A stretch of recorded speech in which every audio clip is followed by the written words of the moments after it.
तो इस यात्रा का अर्थ किसी से कुछ मांगने का नहीं है। इस भिक्षा यात्रा में भिक्षा है, जातियों में ना बंटकर एक हिंदू होने की भिक्षा दीजिए। कि 15 लाख से ज्यादा लोग अब तक अपना हाथ खड़ा कर कर एक होने का संकल्प ले चुके हैं कि जाति पाति पूछे नहीं कोई, हरि को भजे सो हरि का होई।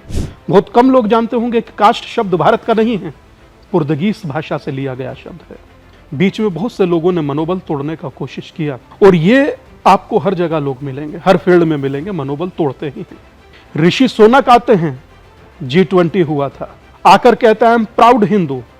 स्वामी विवेकानंद उस समय में कहते हैं मुझे हिंदू होने पर गर्व है। उस समय के योद्धा, उस समय के आध्यात्मिक व्यक्ति स्वयं के हिंदू होने पर गर्व करते हैं, तो मैं कोई आकाश से नहीं उतरा। नमस्कार, मैं नेहा राजपूत आप सभी का स्वागत करती हूँ एबीपी लाइव पे। आज मैं बात करूंगी एक ऐसी खास चीज के बारे में, शायद आपने सुना नहीं होगा, लेकिन सबसे पहले आपको बताती हूँ हमारे देश में यात्रा को, जी हाँ, राजनीति से भी जोड़ा जाता है। लोग यात्रा मनोरंजन के लिए भी करते हैं, जब बोर हो जाते हैं तो लोग यात्रा पे निकलते हैं। लेकिन इसी समय में एक ऐसी भी यात्रा हो रही है जो 340 दिनों से चल रही है। इसका नाम है भिक्षा यात्रा। ये जो जाति में, समूह में लोग बटे हुए हैं, उसको जोड़ने का काम कर रही है। बहुत ही इंटरेस्टिंग लग रहा होगा आपको।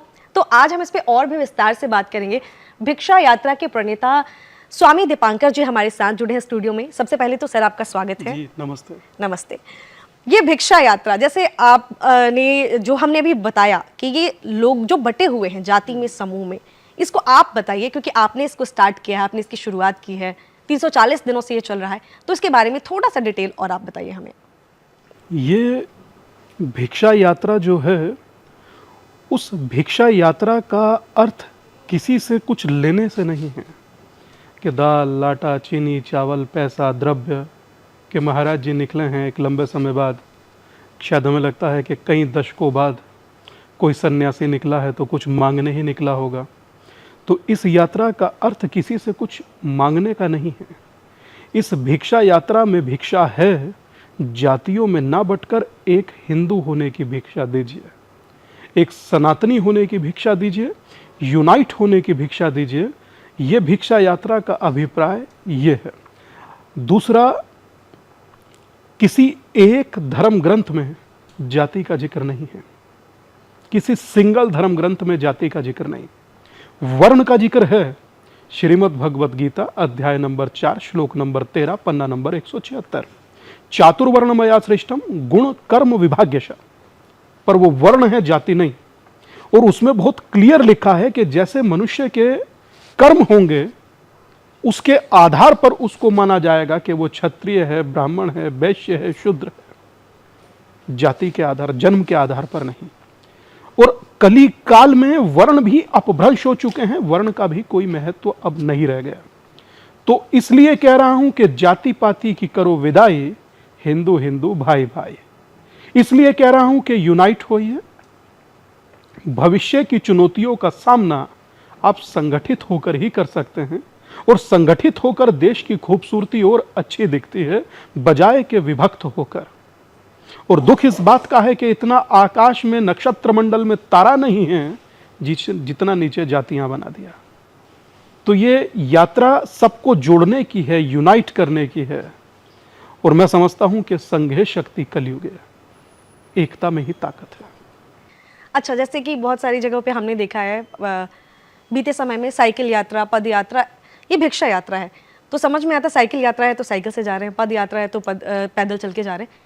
इस भिक्षा यात्रा में कैसे लोग जो है ट्रैवल कर रहे हैं, यात्रा कर रहे हैं? हम लोग पद यात्रा भी करते हैं, ऐसा नहीं है। ये यात्रा पैदल चलती है कई किलोमीटर प्रतिदिन, और उसके बाद संबोधन और उसके बाद संकल्प। और मैं समझता हूं कि इस यात्रा का पैदल चलना, इस यात्रा का संबोधन और इस यात्रा का संकल्प किसी को इनवाइट नहीं करता, किसी को निमंत्रण नहीं दिया जाता, आमंत्रण नहीं दिया जाता, इनविटेशन नहीं दिया जाता। सिर्फ एक सूचना जारी किया जाता है सोशल मीडिया के माध्यम से। वाकई ही अपने आप को एक मानने वाले या एक होने वाले लोग स्वतः जुड़ जाते हैं। और मुझे प्राउड फील होता है कि 15 लाख से ज्यादा लोग अब तक अपना हाथ खड़ा कर कर एक होने का संकल्प ले चुके हैं, 15 लाख से अधिक। और 30 लाख से अधिक अब तक मिस्ड कॉल आ चुकी हैं। तो मैं समझता हूं कि यह तो प्रत्यक्ष समर्थन है या प्रत्यक्ष लोगों का जुड़ना है या अपने एक होने की घोषणा है, यह तो आंकड़ों में है।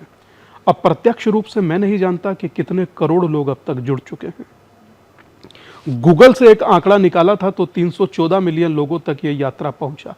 तो मैं समझता हूं कि 314 मिलियन अर्थात देश की आबादी का 1/3।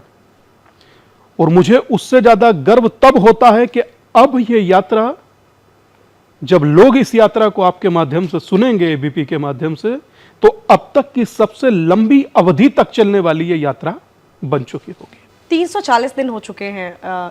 340 दिन हो चुके हैं और अब तक की, जितना मैं समझता हूं, एक राजनीतिक यात्रा रही है 340 दिन की। मैं नाम नहीं लूंगा, पर हां 340 दिन यह यात्रा क्रॉस कर चुकी है। अब यह 341वें दिन में कल प्रवेश करेगी। तो ये इसी तरह से नए कीर्तिमान स्थापित करती चलेगी, सबको जोड़ती चलेगी, सबको एक करती चलेगी। और वो तब जब आपको ब्लड चाहिए होता है, आपको हॉस्पिटल जाना होता है ब्लड बैंक लेने, आप किससे पूछते हैं कि कौन जात के हो या किस जात का ब्लड है? तब आपको लगता है कि नहीं, जान बचाना मुख्य मकसद होना चाहिए। गंगा में नहा रहे हो, कौन पूछता है बाजू में कौन खड़ा है?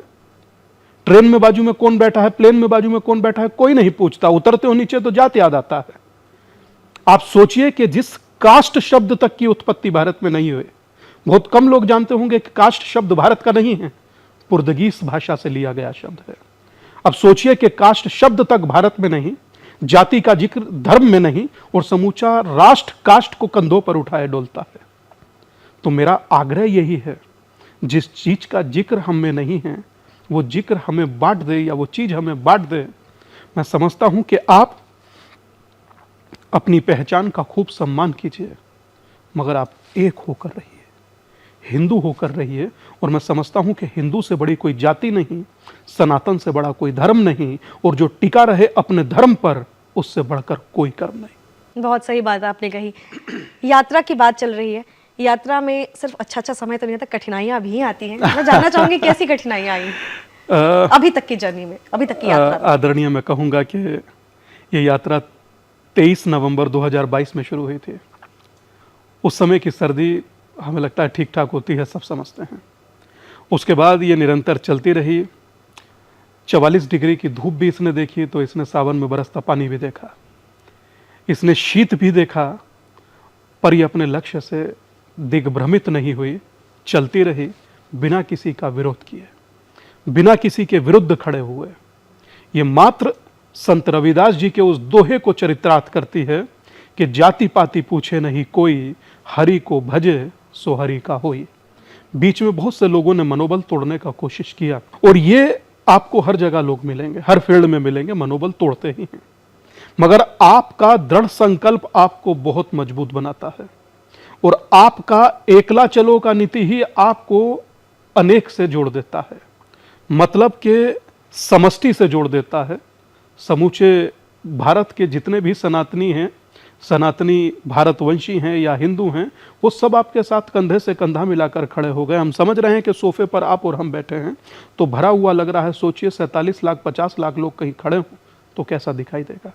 तो मैं उस स्थिति को देखते हुए सोचता हूं कि आज मैं भिक्षा कर रहा हूं, 1 साल के अंतराल में मैंने इतने लोगों को जोड़ा।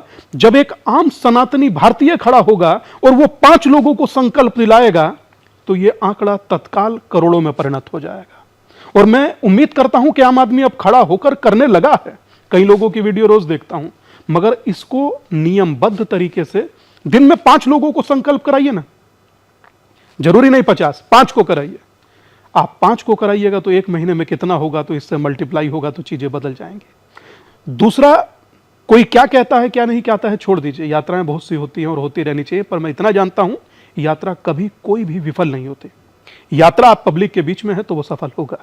और आप पब्लिक से क्या मांग रहे हैं कि भविष्य में अस्तित्व बचा रहे, उसके लिए एक हो जाइए, अपने आने वाली पीढ़ियों के लिए एक हो जाइए। जातियों में बंटना आने वाली पीढ़ियों से धोखा होगा। मुझे लगता है कि वो समाज समझता है, इसीलिए एक होने को बाध्य होता है। आप छोड़ दीजिए, मैं तो एक सन्यासी अदना सा हूं, एक शमशान में जीवन जीता हूं। तुलसी गबार्ड तो अमेरिका में राष्ट्रपति पद की उम्मीदवार रही हैं। तुलसी गबार्ड वो कहती हैं आई एम प्राउड हिंदू, ऋषि सोनक आते हैं, G20 हुआ था, आकर कहता है I am proud Hindu. Swami Vivekananda उस समय में कहते हैं मुझे हिंदू होने पर गर्व है, और देश के प्रधानमंत्री कहते हैं कि हिंदू तन मन, हिंदू जीवन, रग रग हिंदू मेरा परिचय। मैं समझता हूं कि अगर उस समय के धुरंधर, उस समय के योद्धा, उस समय के आध्यात्मिक व्यक्ति स्वयं के हिंदू होने पर गर्व करते हैं, तो मैं कोई आकाश से नहीं उतरा, मैं भी उन्हीं के बीच का हूं, उन्हीं का अंश हूं, उन्हीं के पांव की धूल हूं। मैं अपने आप के हिंदू होने पर गर्व करूंगा। और अभी आप बहुत सी ये पॉइंट सुनती भी होंगी कि कंधों से ऊंचा छाती नहीं होता और धर्म से बढ़कर कोई जाति नहीं होता। तो जब धर्म से बढ़कर कोई जाति नहीं, तो अपने धर्म पर टिके रहिए। जब बात अपने अस्तित्व की आती है, तो आप देखिए ना कि इजराइल एक होकर खड़ा हो गया अपने अस्तित्व को बचाने के लिए। तो भविष्य की चुनौतियों का सामना करने के लिए आपको भी एक होना होगा। जब राम आपको एक कर सकते हैं, तो आप आज एक क्यों नहीं हो रहे? मुझे आज भी भगवान कृष्ण का एक डिजास्टर मैनेजमेंट का हम लोग देखते हैं, जब प्रबंधन भी होता है जिसे हम लोग कह देते हैं, क्या करते हैं उसमें लोग? सबकी सहायता। भगवान कृष्ण ने उस समय में एक पर्वत के नीचे सबको लाकर खड़ा कर दिया और बचा भी दिया, और लोगों को कहा कि एक होने में ताकत है, एक होकर जहां रहेंगे वहां बचे रहेंगे। तो आज जरूरत एक होने की है, डिवाइड होने की नहीं। पर जिस तरह से बहुत से लोग चाहते हैं कि जातियों में समाज बटे, बहुत सारे लोग इसके लिए जातीय गणना भी कराते हैं, मगर मैं समझता हूं कि जब आप आने वाले लोगों को कहने लगेंगे कि मेरी जाति हिंदू है, लिख दीजिए इस कार्ड में, अधिकारी को कहने लगेंगे मैं सनातनी हूं, लिख दीजिए इस कार्ड में, लोग आपके पास आना ही बंद कर देंगे, कहेंगे कि समाज संगठित होने लगा है। पर दिक्कत यह है कि कुछ लोगों का आजीविका लोगों को बांट कर चलता है, इसलिए वो इस प्रकार के प्रपंच रचते रहते हैं। मगर मेरा निवेदन भी है और विचार भी है, मां भारती के रक्त के बिंदु बांटे जाएंगे, जातियों में गिनकर अब हिंदू बांटे जाएंगे। ये नहीं होना चाहिए, और अगर ये हुआ तो ये भारत के भविष्य के लिए उचित नहीं, मैं ऐसा समझता हूं। आपने बहुत अच्छी अच्छी बातें कही, आपने इस यात्रा के बारे में बताया। आपने एक चीज़ कही कि जैसे मैंने पूछा कठिनाइयाँ, बहुत सारे लोगों ने सपोर्ट भी किया है, बहुत सारे राजनीतिक लोग जो हैं जुड़े हुए हैं, मोहन भागवत जी हैं, गिरिराज सिंह जी हैं, बहुत सारे लोग जुड़े। किस तरीके की सहायता जो है वो लोगों से भी मिल रही है, और जो इस तरीके के लोग हैं वो भी आपको मदद कर रहे हैं? देखिए, साथ खड़ा होना ही पर्याप्त होता है, सहायता चाहे कोई ना करे। आपके साथ कोई आपकी यात्रा में खड़ा हो गया आकर के, समझिए वो सहायता हो गई। अभी फिलहाल में गिरिराज सिंह जी आए थे, और जिस दिन गिरिराज सिंह जी ने ये बयान दिया था, हम दादा के बहुत आभारी हैं। उन्होंने बयान दिया कि एक सन्यासी आपसे एक होने की भिक्षा मांग रहा है, और भारत का सनातनी और भारतवंशी इतना गरीब नहीं कि एक होने की भिक्षा ना दे सके। उसी दिन शाम में दशहरा पंडाल से प्रधानमंत्री जी ने भी कहा कि एक होना चाहिए, बंटना विभाजन होना है। और कुछ लोग इस देश को जातियों में बांटना चाहते हैं, डिवाइड एंड रूल करना चाहते हैं। तो एक होना महत्वपूर्ण है। तो मैं समझता हूं कि एक होना भारत के लिए नहीं, भारत के भविष्य के लिए भी एक श्रेष्ठ है। और संघ प्रमुख से अभी बस मिले थे तो उन्हें अवगत कराया था इस यात्रा से। मैं बिहार से हूँ, बहुत सारे जगह मैंने देखा है राजनीति में जाति को बहुत इस्तेमाल किया जाता है, और मैं बिहार से हूँ तो वहाँ तो मैंने बचपन से ही देखा है। क्या ये यात्रा इस तरीके की चीज़ों को बदलेगी? मैं समझता हूं कि बदल रही है, बदल रही है। और उस बदलने के परिणाम आप देखिए। आपने कारों के पीछे हिंदू लिखा देखा होगा। मैं उत्तराखंड था तो कार से किसी ने स्क्रैच कर कर मिटा दिया था मेरी कार से, तो हम 5 मिनट को वहीं धरने पर बैठ गए। हमने कहा इसे वापसी चिपकाइए, और आप मेरी कार से हटा दीजिए, मेरे दिल से कैसे मिटाइएगा? उसके बाद से पूरे भारत में कारों पर मैंने लिखा देखा। यहां छोड़िए, केरला की कार पे भी लिखा है, गुजरात की कार पे भी लिखा है, और पश्चिमी उत्तर प्रदेश और उत्तर प्रदेश तो खैर मैं कहूंगा गढ़ है, यहां लोगों की कार पर हिंदू लिखा देखा। मुझे बहुत प्राउड फील होता है। कावड़ यात्रा हुई, करोड़ों लोगों ने कावड़ ली, तो कम से कम नहीं तो 70-80 लाख कावड़ियों की टी शर्ट पर हिंदू लिखा था, बम भोले के साथ साथ। हिंदू हमारा अस्तित्व है आदरणीय। अगर वही ना बचा पाए तो फिर बचेगा क्या? और धर्मो रक्षति रक्षिता तो कब से लिखा है। आप धर्म की रक्षा कीजिए, धर्म तुम्हारी रक्षा करेगा। और भिक्षा का कोई यहां महत्व साधारण नहीं है। जब राजा बलि 3 पग धरती मांग सकते हैं, वामन देव राजा बलि से 3 पग धरती मांग सकते हैं, तो मैं एक हिंदू होने की भिक्षा क्यों नहीं?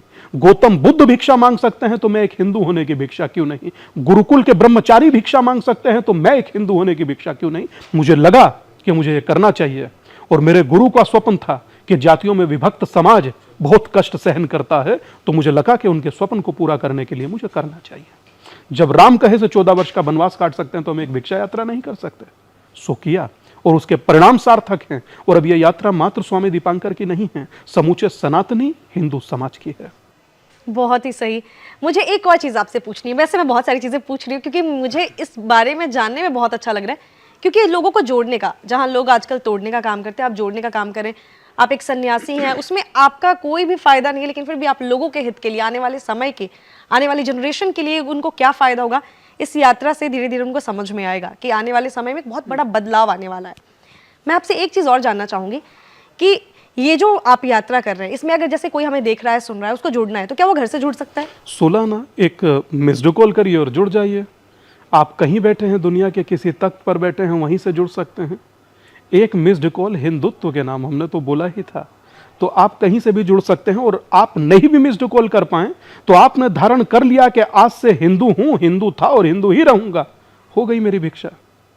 मुझे यही आपसे चाहिए, मुझे आपसे ये, आप मेरे साथ कंधे से कंधा मिलाकर चल नहीं सकते, मंच शेयर कर नहीं सकते, मेरी यात्रा का हिस्सा नहीं बन सकते, परंतु आप जहां भी हैं 5 लोगों को ये तो करा ही सकते हैं कि हम लोग एक होकर रहेंगे, यूनाइट होकर रहेंगे, बटेंगे नहीं। और मुझे उम्मीद है कि जिस दिन सनातनी एक होगा, अपराजय हो जाएगा, कोई पराजित नहीं कर पाएगा। जितने भी लोग ये देख रहे हैं और जो इस यात्रा से जुड़ना चाहते हैं, इसीलिए मैंने पूछकर आपको बता दिया कि कैसे आप इस यात्रा से घर बैठे बैठे जुड़ सकते हैं। और कुछ ऐसी कोई खास बात आपको, जो अभी तक आपने इस पूरी यात्रा में 340 दिनों में, बहुत लंबा समय होता है, लगभग 1 साल, तो आपने क्या कुछ ऐसा एक्सपीरियंस, क्या कोई आपका एक्सपीरियंस जो आप शेयर करना चाहें? मुझे बस अभी थोड़ा तकलीफ हुआ जब बिहार में जातीय गणना के आंकड़े रखे गए। उस समय गांधी जयंती था, अभी 2 तारीख की, 2 अक्टूबर की बात है। मुझे याद है 1932 में जब अंग्रेजों ने कॉम्युनल अवार्ड की घोषणा की, सांप्रदायिक पुरस्कार की घोषणा की, तो महात्मा गांधी को पता लगा। महात्मा गांधी तत्क्षण धरने पर बैठ गए, आमरण अनशन पर बैठ गए, अंजल को त्याग दिया, मात्र इसलिए कि देश को जातियों में नहीं बंटना चाहिए। और दुख इस बात का है कि उन्हीं की जयंती पर उन्हीं के कथित उत्तराधिकारियों ने बिहार को जातीय गणना में बांट कर रख दिया। मगर मुझे दुख इस बात का है, आपने दिखाया कि कुर्मी इतने, यादव इतने, ब्राह्मण इतने, ठाकुर इतने, जाट इतने, क्यों नहीं बताते हैं दादा, सिया कितने, सुन्नी कितने, पसमानदा कितने, अहले हदीस कितने, कमरिया कितने, गौसी कितने, तेली कितने, सैयद कितने, अंसारी कितने, पठान कितने, गद्दी कितने, घोसी कितने, बताइए ना दादा। 4 आंकड़ा लिख करके मुक्त हो गए, बताइए क्रिश्चियन कितने, कैथोलिक कितने, रोमन कितने, डैकलेस कितने, प्रोटेस्टेंट कितने, बताइए दुनिया को सब। और पहले तो मैं इस बात के ही पक्ष में नहीं हूं कि कोई जातियों में बांटे, और अगर बांटे तो मेरा ही गुनाह क्या कि मात्र आपको समूचे संसार में एक भारत मिला हिंदुओं का, इनके पास नहीं है भाई दूसरी रहने की जगह। 57 देश अरब कंट्री के हैं, 100 से अधिक देश बाकी कंट्रियों के, हम पर है क्या हिंदुस्तान के अतिरिक्त? और यहां भी डिवाइड कर कर रख दें कि अगर जो देखेंगे नहीं तो मनुष्य का लाभ कैसे करेंगे, जन कल्याण की योजना कैसे बनाएंगे, तो क्या जाति देखकर बनाएंगे? अरे हालात देखकर बनाइए भाई, और हालात किसी के भी बुरे हो सकते हैं। आपने लाभ करना है, कल्याण करना है, हालात देखिए, जात मत देखिए। और ये लोग जाति देखते हैं, तो मुझे दुख इस बात का होता है कि ये बांटने की सुनिश्चित ताकत और पूरी योजना के साथ इस पर काम कर रहे हैं, पर भारत का सनातनी हिंदू अवेक है, चेतन है, समझदार है। अब जातियों में कम से कम बटेगा नहीं, मुझे नहीं लगता बटेगा। और एक दिन इतिहास बदल जाएगा कि जो लोग कहते हैं ना कि वहां पर कितने संख्या में कौन से लोग हैं उनको टिकट दी, बदलेंगी सारी स्थितियां। चुनाव आयोग को सोचना पड़ेगा, जो जिस तरीके से साइट पर डालते हैं। मुझे लगता है कि एक शुरुआत भर होनी थी, वो शुरुआत हो चुकी है, और वो शुरुआत आपके माध्यम से इतनी अच्छी तरीके से हुई है, जरूर बदलाव आएगा, बहुत अच्छी तरीके से बदलाव आएगा। और मुझे लगता है जो स्वेच्छा से आप ये कर रहे हैं, बिना किसी लाभ के, लोगों के कल्याण के लिए, ये जितने भी लोग आज सुन रहे होंगे वो भी जुड़ेंगे। और कमेंट करके आप सभी बताइएगा, जो लोग जुड़ चुके हैं कमेंट सेक्शन में जरूर टाइप कीजिए कि आप इस भिक्षा यात्रा से जुड़े अभी तक या नहीं जुड़े। और साथ ही 5 लोगों को और भी जोड़ना है, 5 लोगों को और भी जोड़ना है। स्वामी जी, मैं एक चीज और पूछना चाहूंगी, पश्चिम से अभी तक ऐसी यात्रा, ऐसी शुरुआत नहीं हुई, आपने ये शुरुआत की है। बहुत सारे लोग कहते हैं ना हर कोई पॉजिटिव माइंड का नहीं होता, बहुत सारे लोग अलग अलग तरीके की चीज़ें भी सोचते हैं। इस यात्रा से बहुत सारे लोगों का कल्याण तो हो रहा है, लेकिन बहुत सारे लोग जो है देख रहे होंगे और सोच रहे होंगे क्या आपका राजनीति में जाने का जो है, आप राजनीति की तरफ ये यात्रा के द्वारा आप राजनीति में जाना चाहते हैं? आदरणीय, सेवा राजनीति नहीं होती, कर्तव्य राजनीति नहीं होती, सनातन के प्रति समर्पण राजनीति नहीं होती। और मुझे लगता है कि अर्जुन का निशाना मछली की आंख था, मेरा निशाना मेरा लक्ष्य है और मैं उसे ही भेदने का प्रयत्न कर रहा हूं। और मैं समझता हूं कि कुछ तो लोग कहेंगे, लोगों का काम है कहना। और मुझे ऐसा लगता है कि राजनीति में जाने के बाद भी अगर आप ऐसे बदलाव, अच्छे बदलाव करते हैं जिससे समाज का कल्याण हो, तो क्या इसमें कोई तो बुराई? कल्याण तो हो ही रहा है। अगर वो एक और कल्याण तो- माध्यम से हो जाए, दोनों माध्यम आपके जुड़ जाएंगे। मैं समझता हूं कि मेरा कर्तव्य सेवा है, मैं वही करूं। दीपांकर जी, बहुत बहुत शुक्रिया, आप आए हमारे स्टूडियो में, इतनी अच्छी बातें बताई इस भिक्षा यात्रा के बारे में जो आपने जानकारी दी। मुझे उम्मीद है कि आपकी इस यात्रा से, आपके इस जो है, आप जितनी भी चीज़ें ये कर रहे हैं, जितने दिन अभी हुए और जितने आने वाले दिन होने वाले हैं, उन सभी से आपको आने वाले समय में जो बदलाव होगा वो आपके लिए एक फल की तरह होगा। 16 आना, मेरी उम्मीद यही है। और बहुत बहुत शुक्रिया आपका, एबीपी लाइव का, जिसने इस भारत की अब तक की सबसे लंबी अवधि तक चलने वाली यात्रा को स्थान दिया, लोगों तक पहुंचाया। उसके लिए आपका भी बहुत बहुत धन्यवाद। शुक्रिया।